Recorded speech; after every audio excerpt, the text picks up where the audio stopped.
What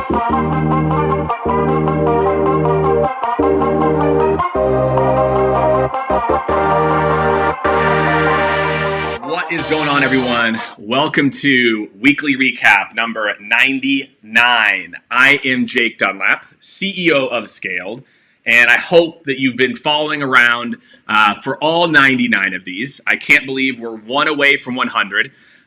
Really amazing announcement for next week. So if you're tuning in now, next Friday at this exact time, we're going to be doing a 100-minute in honor of 100, and it's also my 40th birthday, right, on Thursday. So in honor of Jake turning 40, the recap turning 100, I'm going to be doing a 100-minute live session with all the best hits over the last 2 years. So make sure to sign up. The link's in the bottom. You have to be there. It's going to be about Jake growing up, about the recap growing up. So if it's sales related, you want to get to know me more, please tune in. So this week was a very, very busy week. Had a LinkedIn live session with Devin Reed from Gong. My friends, if you're not following Devin and the team at Gong, please start doing it right now. They put out some of the best content on the internet around sales. Follow them. Had a great workshop with a team at Project W. I've been participating there for the last 4 years. It is an organization put together to help early stage female founders get their ideas off the ground and get to market faster. And if you're a female founder, you're out there, you need to be producing more content on LinkedIn. I cannot tell you how many young women will DM me and ask me, Jake, do you know any, more experienced female sales leaders who are putting out content that I can follow? And the answer is not enough. And so that was my big takeaway from my meeting on Wednesday. So let's hop into it, and I hope that sticks with a lot of you. So first thing, Jake's take. If you've watched all, well, we haven't done this for all 99, but we've done this for a lot of them, right? Is I want to talk about what it's going to take to be successful in sales in this decade. I think earlier I said this century. I don't know this century. I just know this decade. And it's three things. It's interpersonal social skills, EQ, project management skills, and technical skills.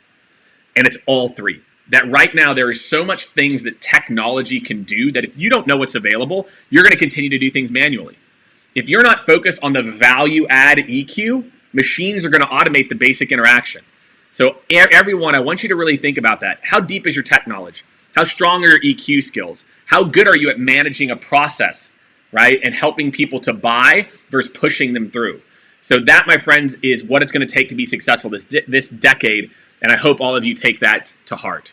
This week's shockwave, right? Hopefully everything I do is a shockwave of some type. I love this section, by the way, team, right? Is the concept of Google and YouTube, right? That the answer to a lot of things, Gary Vee talked about this. I'm pretty sure I might have talked about it first. But, even early in my career, when I was 23, 24, 25, before Google, Google is still pretty prevalent, but, it's never start without at least getting benchmarks on best practices. And I see too many people, they start on projects, they waste hundreds of hours of their lives every year reinventing the wheel. Whereas, my friends, the answer to anything you've never done before is Google, YouTube, Google, YouTube, Google, YouTube. So that's it. I want to make all of you lazier and work smart and not always work hard. This week's in the news, right? And if you're not following along, I hope you're following along, is around corporate voices getting behind the Black Lives Matter movement. In Austin, the Austin Statesman Journal put out an article about what the Austin tech community is doing. You can check for that link in the comments as well, too. Large companies, Twitter, Nike, Citigroup, all speaking out. And let me tell you, and again, I talked about this a little bit, in previous recaps or last week's recap, but look, it's about not being silent. That if you look like me and you're in a leadership position, it's not enough to just push prejudice and push prejudice out of your organization and bring inclusion into your organization. It's about opening up more opportunities. It's about thinking about not just what I'm doing, but speaking up about it to help to influence others. It's not about being silent. Lego pulled advertisements from police sets, right? Donated $4 million. Ben & Jerry's, right, called for the dismantling culture of white supremacy. And so I think that right now is a very specific point in time where if you are in sales right now or marketing or CEO and you're watching this right now, speak up, pick a lane that you feel comfortable talking in, but saying nothing is not an option. Doing nothing is not an option. Eyes have been opened, right? You now know that this is an issue. We all know this is an issue, and now it's about what we do from here. So I'm excited to talk about what we're planning to do at Skaled. We're putting together some very deliberate strategies over the next 2 to 4 weeks, and I'll be sharing those as they come to fruition, right? And we're walking we're walking the walk, not just talking the talk, because I can tell you that's not how I roll.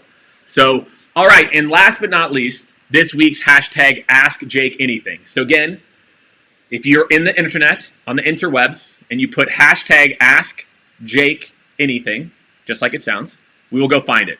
2 questions.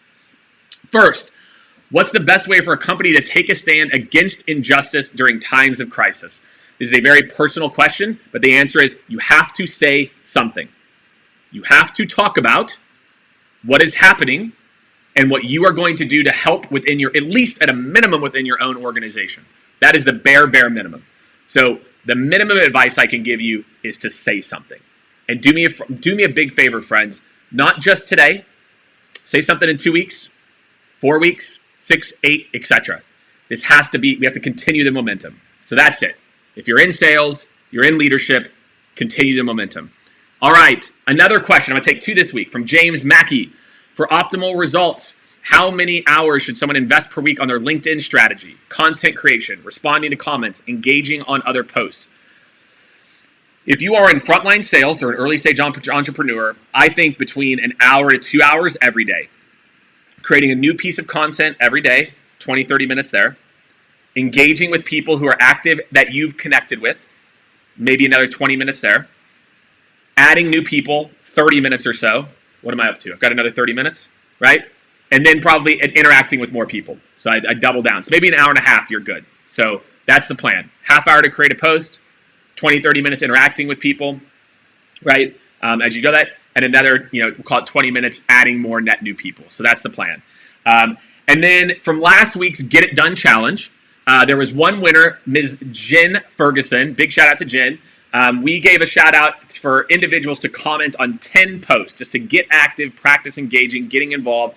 And Jen did that, so she's going to be getting a 1-hour digital presence session with me and the rest of the squad.